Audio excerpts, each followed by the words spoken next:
Salam alaikum mes frères et sœurs. Aujourd'hui, nous allons plonger dans l'histoire épique des 5 plus grandes batailles auxquelles le prophète Muhammad, paix et bénédiction sur lui, a participé. Nous explorerons les raisons de ces guerres, comment elles se sont déroulées, et leur impact sur l'histoire de l'islam. Restez avec nous pour découvrir les récits héroïques des batailles de Badr, Uhud, Khandak, Khaybar et Hunayn. Commençons avec la bataille de Badr, une des plus importantes batailles dans l'histoire de l'islam. Cette bataille a eu lieu en 624, 2 ans après l'Hégire, lorsque les musulmans de Médine affrontèrent les Quraysh de la Mecque. La raison de cette bataille était principalement de défendre la communauté musulmane naissante contre les persécutions des Quraysh. En outre, les musulmans visaient à intercepter une caravane marchande quraïchite pour affaiblir économiquement leurs oppresseurs. Les musulmans, en nombre réduit de 313 combattants, affrontèrent une armée de 1000 Quraysh. La nuit précédant la bataille, le prophète Muhammad, PSL, pria intensément, demandant l'aide divine. Le jour de la bataille, malgré leur infériorité numérique, les musulmans utilisèrent des tactiques ingénieuses, comme occuper les points d'eau stratégiques. Sous la direction stratégique du prophète Muhammad et le soutien inébranlable de ses compagnons, les musulmans remportèrent une victoire décisive. Cette victoire eut un immense impact psychologique, renforçant la foi des musulmans et établissant leur position à Médine. Elle montra aussi que leur succès était vu comme une preuve de soutien divin. Passons maintenant à la bataille de Uhud, qui s'est déroulée en 625. Après leur défaite à Badr, les Quraysh cherchaient à venger leur honneur et à affaiblir la communauté musulmane. La deuxième et la bataille d'Uhud fut une revanche pour les Quraysh. Les musulmans, au nombre d'environ 700, étaient opposés à une force de 3000 Quraysh. Initialement, les musulmans prirent l'avantage grâce à leur position stratégique sur le mont Uhud. Le prophète avait placé 50 archers sur une colline pour protéger l'arrière de l'armée. Cependant, lorsque les archers quittèrent leur poste pour piller le camp ennemi, croyant la bataille gagnée, les Quraysh saisirent l'opportunité pour contre-attaquer. Khalid ibn al-Walid, alors un commandant quraïchite, profita de cette faille et fit un mouvement décisif. Le prophète Muhammad fut blessé et les musulmans subirent de lourdes pertes. Malgré la défaite, cette bataille enseigna des leçons importantes sur la discipline et l'obéissance et renforça la résilience de la communauté musulmane.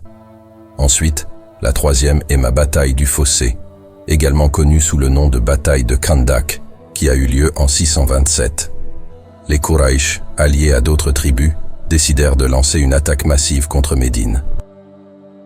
Les musulmans, en infériorité numérique, eurent l'idée ingénieuse de creuser un fossé autour de Médine pour se défendre, sur les conseils de Salman le Perse. Ce fossé empêcha les cavaliers ennemis de charger, une stratégie nouvelle pour les Arabes de l'époque. Les forces alliées ennemies, comptant environ 10 000 hommes, furent incapables de franchir le fossé. Après des semaines de siège et d'escarmouches, y compris des tentatives de traversée nocturne repoussées par Ali ibn Abi Talib, les forces ennemies se retirèrent en raison de la famine et des conditions climatiques difficiles. Cette victoire défensive renforça la position des musulmans et montra l'importance de l'ingéniosité tactique. Elle solidifia également la réputation du prophète comme un stratège avisé. La quatrième et la bataille de Khaybar en 628 fut une campagne contre les tribus juives de Khaybar, situées au nord de Médine. Ces tribus étaient perçues comme une menace en raison de leurs alliances avec les Quraysh. Les musulmans assiégèrent les forteresses de Khaybar. La campagne fut marquée par des combats intenses et des tactiques de siège. Les forteresses étaient bien défendues et réparties sur plusieurs collines. La conquête de chaque forteresse nécessita une planification minutieuse et une exécution courageuse. Ali ibn Abi Talib joua un rôle crucial en conquérant la forteresse de Kamous, l'une des plus fortifiées. Après plusieurs jours de siège, les musulmans obtinrent la reddition de Khaybar. La victoire à Khaybar renforça l'autorité des musulmans dans la région et leur permit d'acquérir des ressources importantes, comme des terres fertiles et des réserves alimentaires. En échange de leur vie sauve, les habitants de Khaybar acceptèrent de payer la jizya, impôt de protection, et de rester sur leurs terres. Cette campagne montra la puissance militaire croissante des musulmans et leur capacité à mener des sièges prolongés. Enfin, la cinquième est la bataille de Hunayn, qui eut lieu en 630, peu après la conquête de la Mecque. Les tribus Hawazin et Thaqif, craignant la montée en puissance des musulmans, décidèrent de les affronter. Les musulmans, au nombre de 12 000, étaient confiants après leur récente victoire à la Mecque. Cependant, ils furent surpris par une embuscade dans la vallée de Hunayn. Pris de panique, beaucoup fuirent, mais le prophète Muhammad resta ferme et appela ses compagnons à se regrouper. Des compagnons fidèles comme Abu Bakr et Umar rallièrent les troupes. Sous la direction du prophète, les musulmans réussirent à reprendre le contrôle et à remporter la bataille.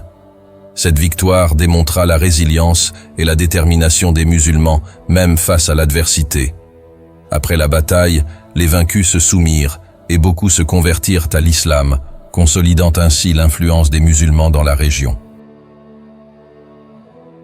Ces 5 batailles, Badr, Uhud, Khandak, Khaybar et Hunayn, furent déterminantes dans l'histoire de l'islam. Elles illustrent non seulement le courage et la détermination du prophète Muhammad et de ses compagnons, mais aussi l'importance de la stratégie, de la foi et de l'unité dans la réussite des musulmans. Merci d'avoir regardé cette vidéo. Si vous avez aimé, n'oubliez pas de liker, de vous abonner et de partager. À bientôt pour une nouvelle exploration historique. Et n'oubliez pas de prier sur le prophète, paix et bénédiction sur lui.